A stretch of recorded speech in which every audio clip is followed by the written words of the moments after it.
My brother cracked open my locked safe and pulled out the sealed envelopes. "Looks like my debt just paid itself," he laughed.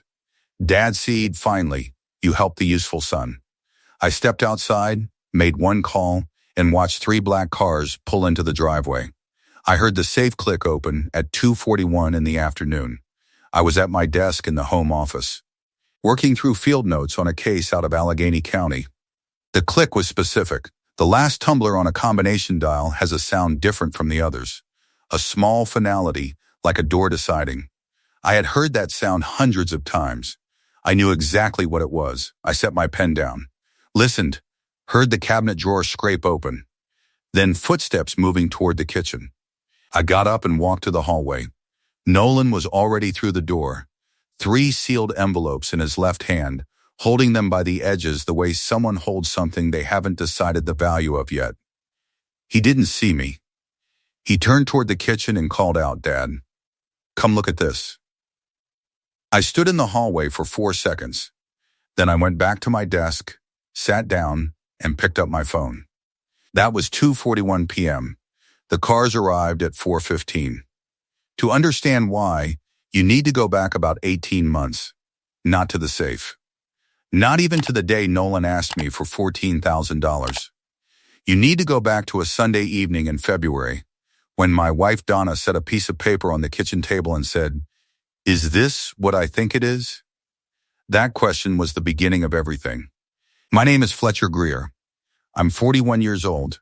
I work out of the Pittsburgh field office of the United States Postal Inspection Service. I have been a federal postal inspector for 11 years.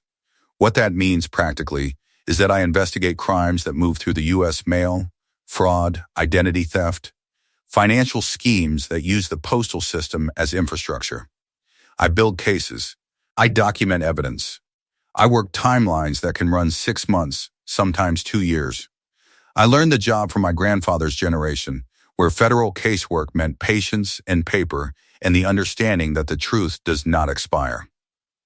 When I was 26, he gave me a fireproof safe, a Century model with a 4-digit combination, and he said, "Put the things in here that you can't afford to lose."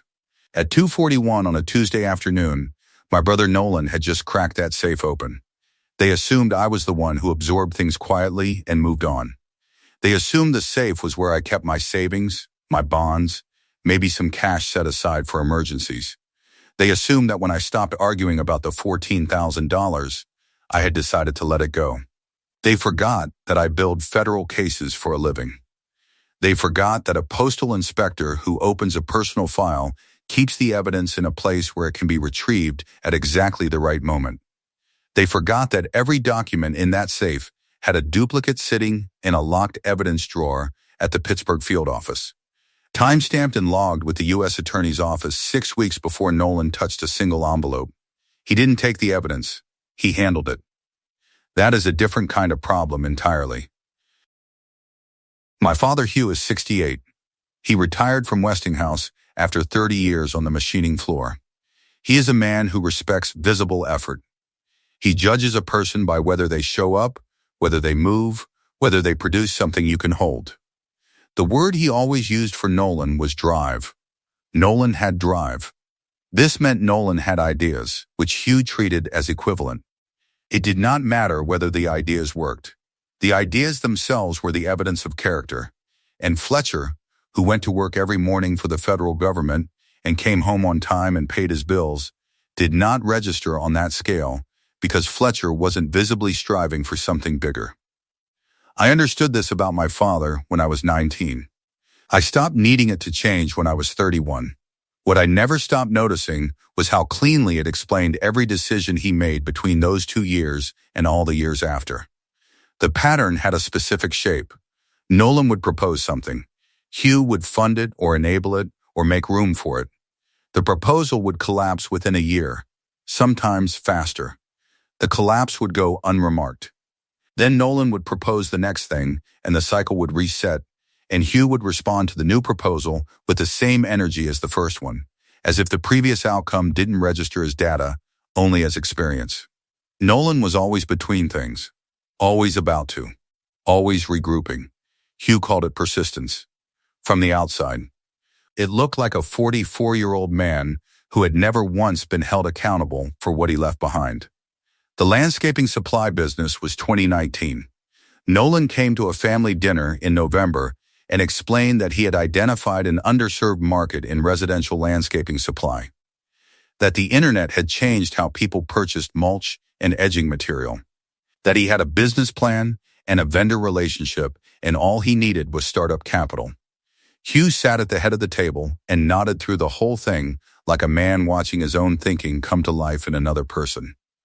He lent Nolan $11,000. The business lasted 8 months.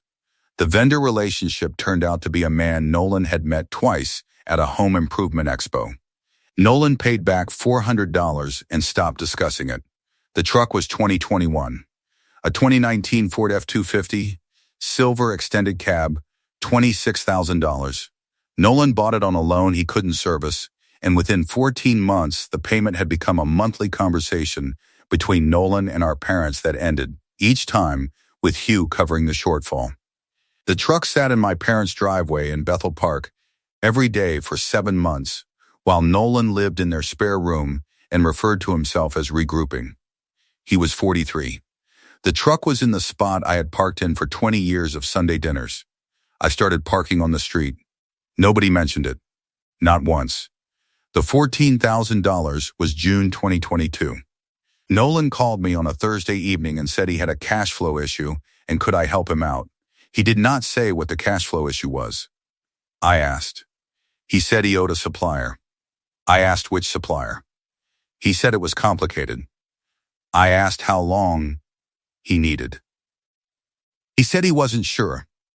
I wrote the check anyway, because Hugh would have asked me to if Nolan had gone to him first, and because I had not yet built the habit of saying no to requests that came packaged in my brother's particular combination of confidence and vagueness. He paid back $200 in December. Then, nothing.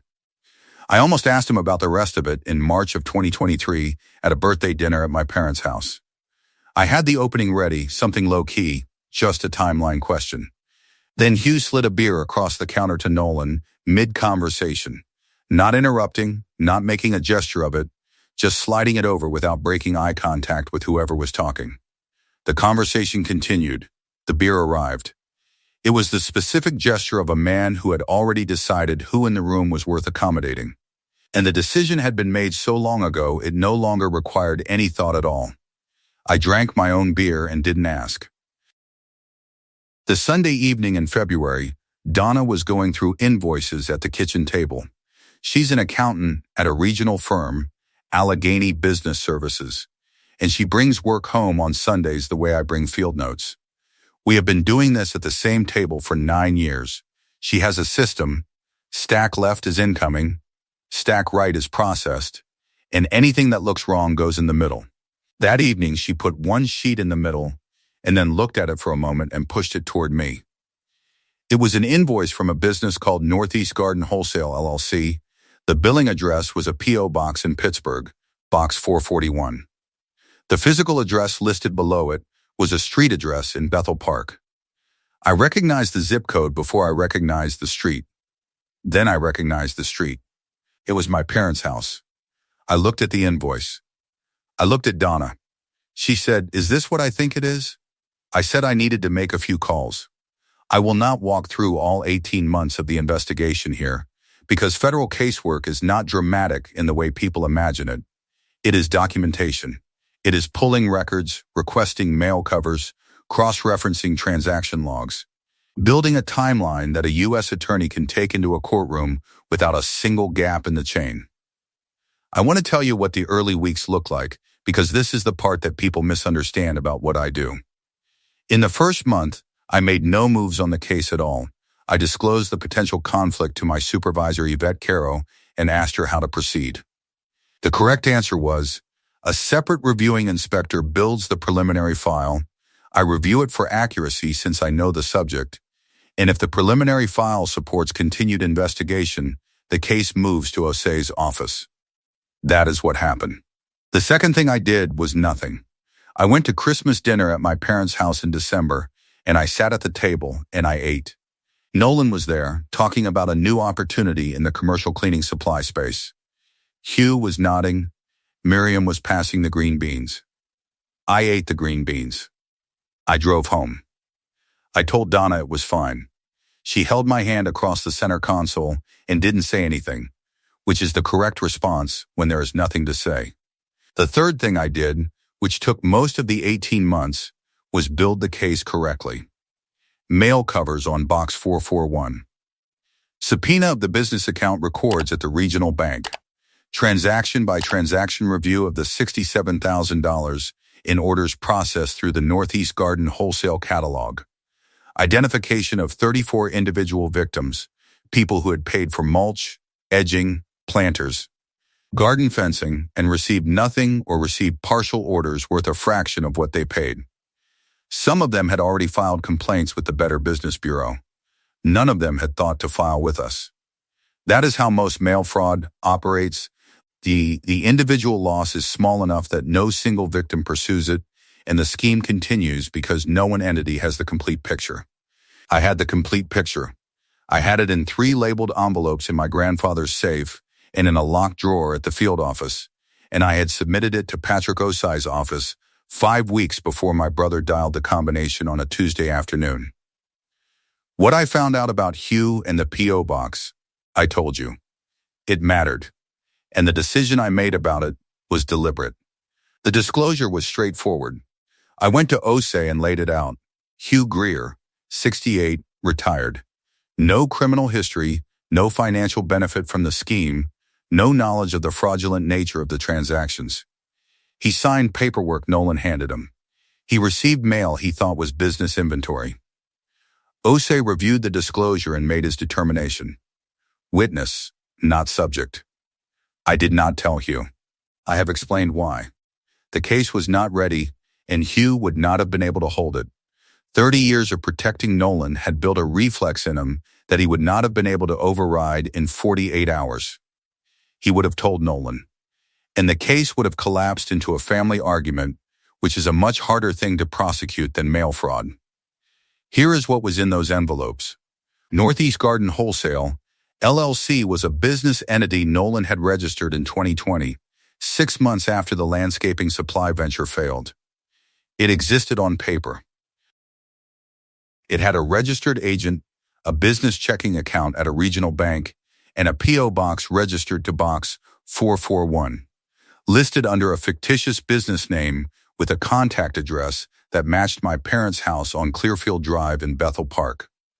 My father had never registered that box. Nolan had filed the paperwork in Hugh's name. Hugh had signed for packages there without understanding what they were. He thought Nolan was receiving business inventory samples. Over 14 months, Northeast Garden Wholesale processed $67,000 in fraudulent mail order transactions. Nolan would list product, collect payment through a mail order catalog system, and either ship nothing or ship partial orders using materials he sourced from a legitimate wholesaler at roughly 30 cents on the dollar. The differential was profit. The P.O. box was the address of record for all correspondence. The business account received the deposits. Mail fraud. Federal jurisdiction. 18 U.S.C., Section 1341. I had built cases identical to this one 11 times in my career, on strangers. The methodology was the same. The documents were the same. The only difference was that I already knew where the evidence lived. I organized it into sealed envelopes in my grandfather's safe, because a fireproof enclosure with a combination lock is one of the most secure storage locations in a private residence. Each envelope had a handwritten label. I wrote the labels myself.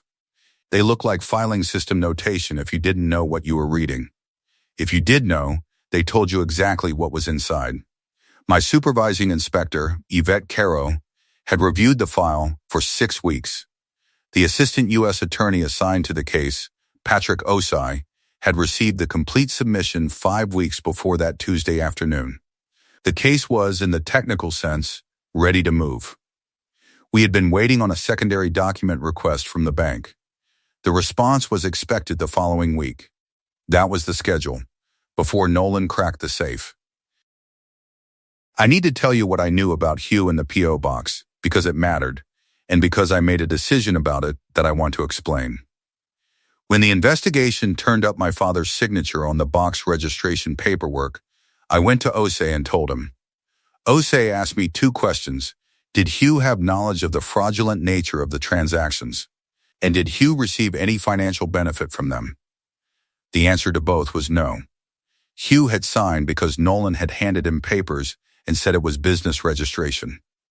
Hugh received nothing. He understood nothing of what was running through that address. Osei reviewed the disclosure and made his own determination. Hugh Greer was a witness, not a subject. He would likely be interviewed.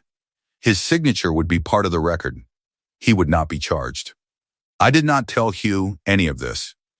Not because I was protecting him from consequences he didn't have, but because the moment I told him, the case perimeter changed. Hugh would have told Nolan. Nolan would have moved, or destroyed, or lawyered up, and the bank documents we were waiting on would have become irrelevant. I almost called Hugh twice in those 18 months. Once in August when I drove past the house and saw Nolan washing the silver truck in the driveway, the same spot where I had parked for 20 years of Sunday dinners, now occupied for 7 months by a vehicle purchased with money my father kept partially afloat. I sat at the light and almost turned into the block.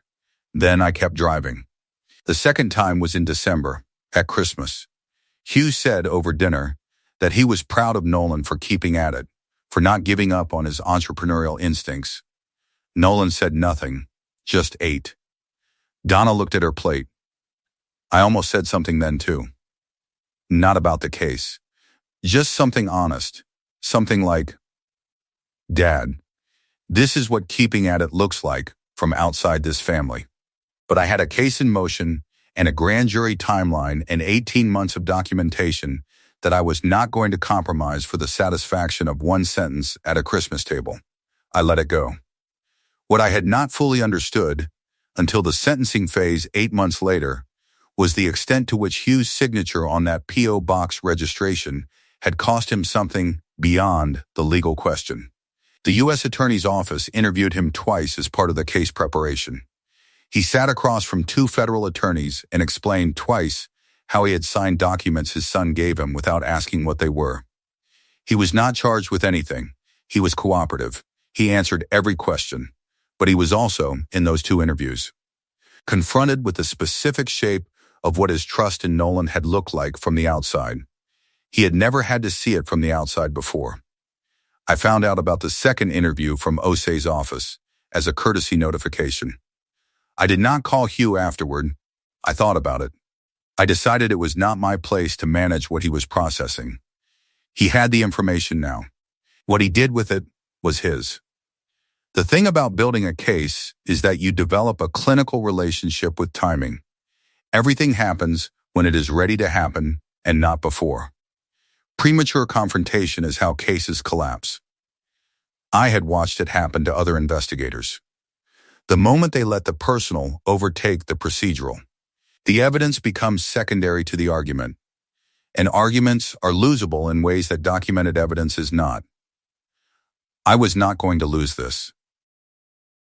The week before that Tuesday, Nolan had mentioned the safe. We were in the kitchen after dinner, and he said something about how I always kept my financial stuff locked up, and didn't I think that was a little paranoid? I said I thought precautions were generally proportionate to what you were protecting. He said he was just saying. I said I know. He had lived in the house with me for 6 weeks in 2019, the period between the landscaping business failing and him moving to our parents' place. He had seen me use the safe twice. He had watched me dial the combination, not trying to see it, but also not making any effort not to. He had the combination in his memory the way you hold numbers you've seen, not consciously kept, but available. I knew this was possible. I had not changed the combination, because changing the combination might have suggested I was protecting something in a way that prompted questions, and I had not wanted to prompt questions. I had also, on the 1st of the month, moved all of my personal financial documents out of the safe and into a lockbox at my office. What remained in the safe were the labeled envelopes. Nothing else. What remained was exactly what I wanted him to find, if he was going to look. He looked on a Tuesday. I chose this work, by the way, for a specific reason. I did not stumble into it. I worked mailroom jobs for 3 years after college, sorting, routing, handling. And in that time, I watched 2 different supervisors at 2 different facilities run schemes I couldn't name yet, but recognized in shape. One was skimming from lost parcel recovery funds, about $900 a month over a period I later calculated at 3 years. The other was diverting high-value mail to a third-party address before it could be claimed. I reported the first one to management and was told it was being looked into. It was not looked into. I reported the second one to the Postal Inspection Service field office in Columbus, and 2 inspectors came out within 10 days, and within 6 months that supervisor was in federal court. I enrolled in the USP's training program at 29. I was at the Pittsburgh field office by 31. I chose this career because I had already lived with someone who treated the rules as suggestions, who operated in the assumption that consequences were for other people and that family would absorb whatever was left behind.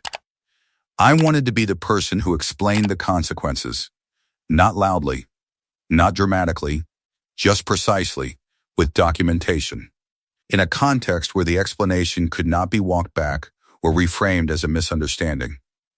I had been building exactly this kind of case my entire professional life. I had just, for the first 18 months of this one, been building it on someone I had grown up with. That required a particular kind of compartmentalization. I am good at compartmentalization. It is a professional skill like any other. He did not know that about me. He had never updated his model of who I was past age 22. That is the other thing that runs in this family alongside the preferential treatment, the certainty that everyone has been correctly evaluated and that no further data collection is necessary. Nolan laid the 3 envelopes on the kitchen table while Hugh came in from the garage, wiping his hands on a rag the way he did when he'd been doing something with his hands, which at this point in his retirement was most afternoons. He looked at the envelopes. He looked at Nolan. Nolan said, "Looks like my debt just paid itself." Hugh looked at the envelopes again. He said, "Finally, you helped the useful son." I was standing at the edge of the hallway. Neither of them saw me. I went to the back door and stepped into the yard. I dialed Yvette Caro at 2:43 p.m. She picked up on the second ring. I said, "The originals are in play. Subject has physical possession of the labeled documents." She said, "You said the originals are in play. I'm pulling the authorization now. Then, stay on the property. Don't go inside. 30 minutes for the field team, maybe 40. Osai is already in the loop." I said okay and ended the call. I walked around the side of the house to the driveway and stood near the edge of the grass. Nolan's truck was in the same spot it had been in for 7 months, backed in, clean, like it belonged there. Through the kitchen window, I could see Hugh at the table. Nolan was talking. Hugh was listening. Hugh nodded twice. I stood in the driveway for 94 minutes. Donna knew where I was. I had texted her at 2:45 and said it's moving, and she had texted back a single word, "Okay." That is the specific calm of a woman who has sat at a kitchen table for 18 months, watching her husband carry something difficult and methodically, and who understood before I did that the only thing left to do was wait. At 3:14, Nolan came to the back door and looked around the yard. He didn't see me. He went back inside. What I know about those next 30 minutes, from what came out in the subsequent proceedings, is that Nolan had opened the first envelope, the transaction log, and tried to read through the contents.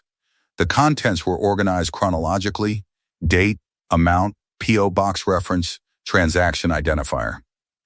34 entries across 14 months. He read through it once and did not understand it. He read it again. He understood enough to know it was not what he had expected to find.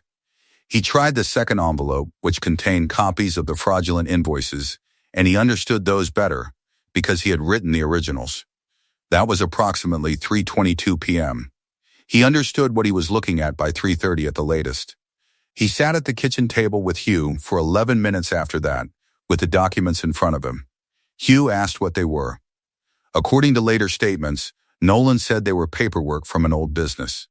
Hugh accepted that and went back to watching television. The difference between Hugh's response and a guilty person's response is that Hugh genuinely did not understand what he was looking at. He had never understood what was running through his address. He had signed a piece of paper because Nolan asked him to, and he had received packages because they arrived with his name on them. And in his framework, that was the extent of his involvement in something he had no category for. Nolan had a category for it. He knew exactly what a transaction log from Northeast Garden Wholesale meant. At 3:31, he came to the front of the house and looked out the living room window. He saw me standing in the driveway. He tilted his head, the way you do when something is slightly wrong but you don't have the category for it yet. At 3:44, he came out the front door. He stood on the porch with one of the envelopes still in his hand, the one labeled P.O. Box 441, Transaction Log, Copy 1 of 3. He had opened it and tried to read through the transaction records, and it had not made immediate sense to him, which is how I had structured the contents. Comprehension required context. He had the paper, but not the frame. He said, "What is this stuff, Fletch?" I said, "Put it back in the envelope." He said, "I'm asking you a question." I said, "I know. Put it back in the envelope." He looked at me. He looked at the street. The street was quiet. His face did something complicated. Not quite understanding, not quite afraid. Somewhere in the space between a man who suspects the answer and a man who is not ready for it. He went back inside. At 4:15, 3 vehicles turned on to Clearfield Drive. I want to take a moment to explain something, because I am aware that when people hear postal inspector, they picture someone who handles lost packages and stamp complaints. That is not what I do. The United States Postal Inspection Service is one of the oldest federal law enforcement agencies in the country, established in 1775 under Benjamin Franklin when he was the first Postmaster General. Postal inspectors have full federal law enforcement authority. We carry firearms, we make arrests, we execute search warrants, we present cases to federal grand juries and U.S. attorneys. Mail fraud, under 18 U.S.C. 1341, is a federal felony with a maximum sentence of 20 years per count. The statute covers any scheme to defraud that uses the U.S. mail or any private interstate carrier in furtherance of the scheme. You do not have to personally carry anything through the mail. If your fraudulent business uses a P.O. box to receive payments, if you send a confirmation of order through the mail, if the invoice arrives by mail, that is sufficient for federal jurisdiction. This is why mail fraud is one of the most frequently prosecuted federal financial crimes in the country. It is also why it is one of the most underreported. People see a bad online order, a vendor who never ships, a refund that never comes. They write a negative review. They dispute the charge with their card company. They move on. They almost never think, this person used the U.S. mail to commit a federal crime, and there is an agency whose entire function is to investigate exactly this.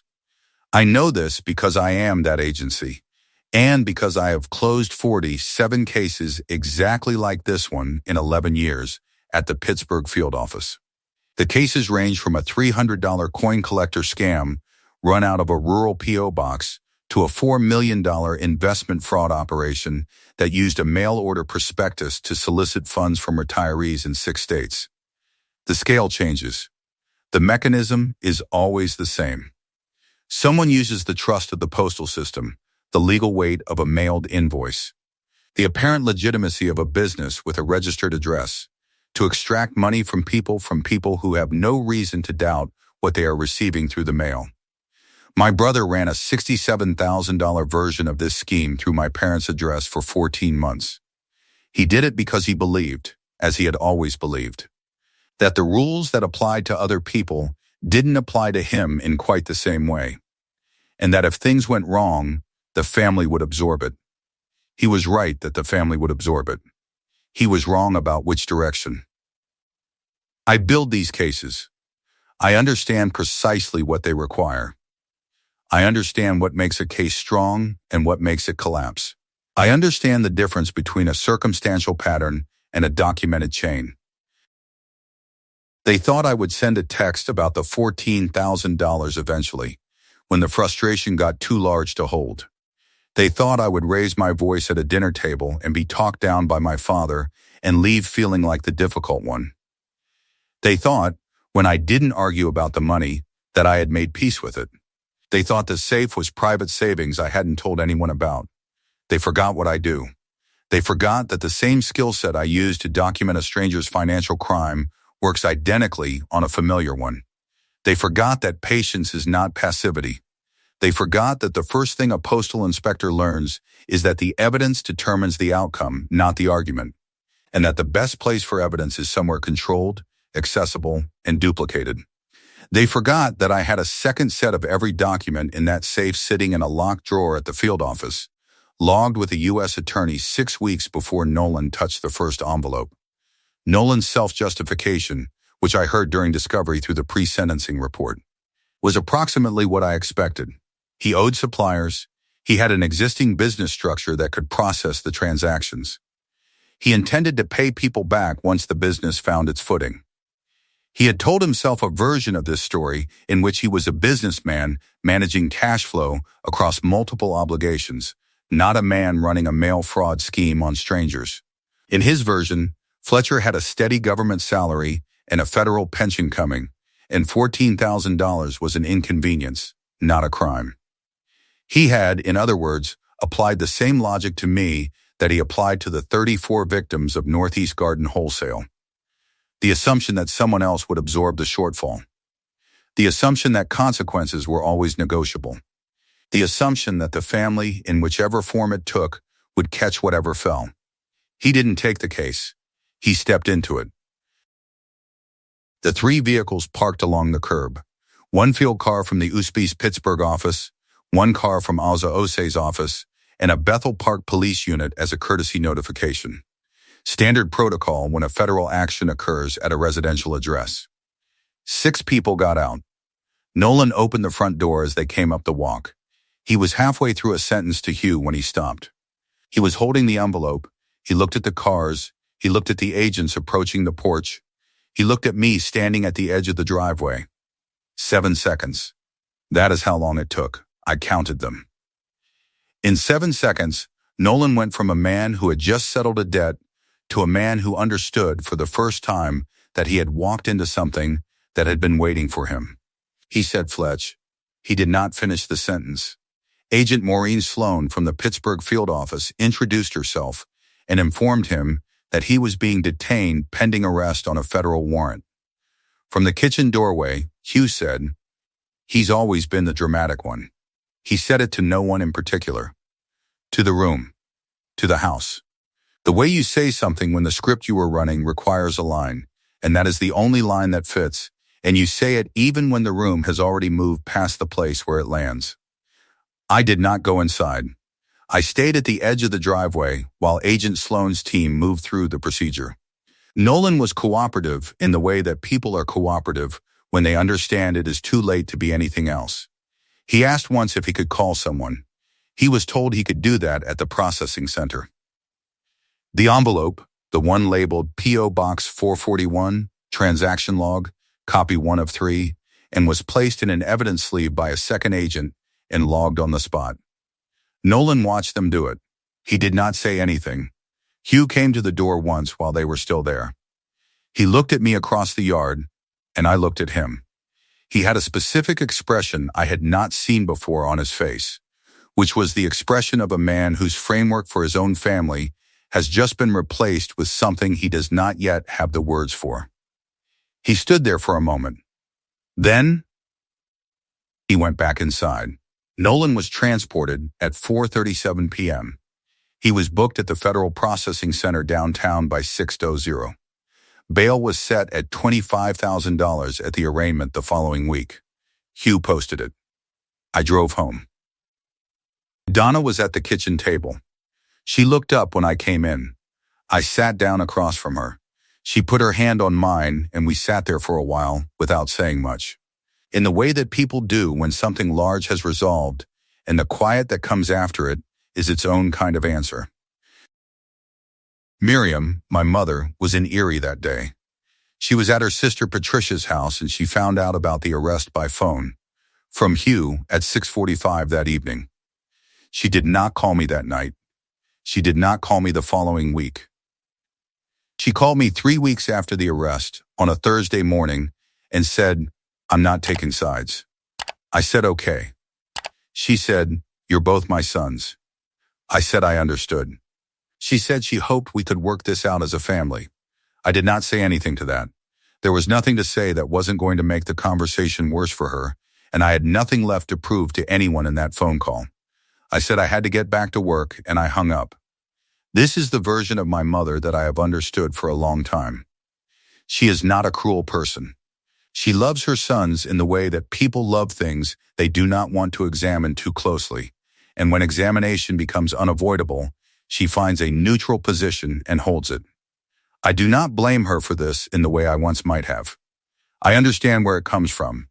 It comes from the same place as Hugh's beer sliding, as his construction of Nolan's character as evidence of admirable drive. They built the version of the family that worked for them. It stopped working for everyone else a long time ago. 2 weeks after the arrest, Hugh called. I picked up. He was quiet for a moment. Then he said 3 words. "Was it real?" I said yes. He was quiet for a long time. Then he said, "All right." And he hung up. He has not called since. I have not called him. I don't know what all right meant to him. I know what it means to me, which is that he finally understood, in 2 syllables, that the version of Nolan he had been protecting for 40 years was not a real version. It was an accommodation. And accommodations have a specific kind of shelf life. The truck was towed the morning after the arrest, pursuant to an asset review request filed as part of the case. It was gone by 7:30 a.m. The driveway was empty for the first time in 7 months. I am told that Hugh stood at the kitchen window and watched it go. I also almost called him that morning. I had the phone in my hand at 7:15. I wanted to say something, though I couldn't have told you what. Something that acknowledged that he was losing 2 things at once: his son's version of himself and the accommodation he had built around it, and that I understood what that kind of loss felt like, even if I had been living inside it differently. I put the phone down. The words weren't there in a form that would have helped. And Hugh is not a man who processes language the way he processes physical evidence. He would have heard whatever I said and filed it somewhere inaccessible. The silence was more honest. 8 months later, a notice arrived through the federal court's restitution process. Nolan had pled guilty to 1 count of mail fraud. 14 months, federal custody. Restitution ordered $67,000 to be paid to the identified victims of the Northeast Garden wholesale scheme. The restitution administrator mailed me a form as a nominal party to the case. I signed it and put it in the file. 34 people received restitution payments over the following 6 months. The average amount was about $1,900. Some of them sent acknowledgement letters to the court. I read a few of them when they came through the system as part of case closure. One was from a retired woman in Aliquippa who had ordered $300 worth of garden edging that never arrived. She had written a 1-paragraph letter to the court saying she was glad something had happened. She didn't know what, exactly, but she was glad. I thought about her when I filed the closure paperwork. She had sent a money order through the U.S. mail for garden edging, and my brother had taken her money and sent her nothing. A stranger. Someone who had done nothing to him. I thought about what kind of accounting you have to run on your own character to look at that and see a viable business model. Nolan did 14 months. He was released to a halfway house in Cranberry Township. He has not contacted me since the arraignment. I have not contacted him. The file lives in a cabinet in my office at the Pittsburgh field office. The duplicate envelopes are in the 3rd drawer, in a sleeve marked with the case number and the closing date. They will stay there until the retention period expires. Federal case records have a long shelf life. My grandfather's safe is still in the home office. I changed the combination after the arrest. It is not full of anything particular now. Some documents, a passport, a copy of the deed to the house, the things you cannot afford to lose. I think about what he said when he gave it to me. I think he meant it as practical advice about fire and theft and the basic precautions a person takes against ordinary misfortune. He did not have my brother in mind when he said it, but the principle holds either way. You identify what you cannot afford to lose. You make sure you have a copy somewhere else. You secure the original in a place where it can be accessed at the right moment. And then you wait, because the situation will always develop, and when it does, the documentation is either there or it isn't. In my line of work, a case is considered closed when the chain of evidence is complete, the responsible party has been adjudicated, and the restitution process has been initiated. That is the moment you close the file, sign the closure form, and move to the next one. The work is not about the confrontation. The confrontation is just the last step in a sequence that was built long before anyone in the room knew what was coming. I built that sequence for 18 months. Nolan cracked the safe and handed me the last piece I needed. In this family, the lesson has always been that the useful son gets the resources. I never argued with the premise. I just built something with what I had. The case is closed. If you have been the one in the room who kept the records, who held the documentation, who waited without being told what you were waiting for, patience is not the same as acceptance. You can know what is happening without showing your hand. You can let the situation develop without becoming a version of yourself you cannot respect. Leave a comment if this one found something real. Share it with someone who needed to hear it. Thank you for listening to Family Secret Tales. There is more where this came from, and I will see you in the next one.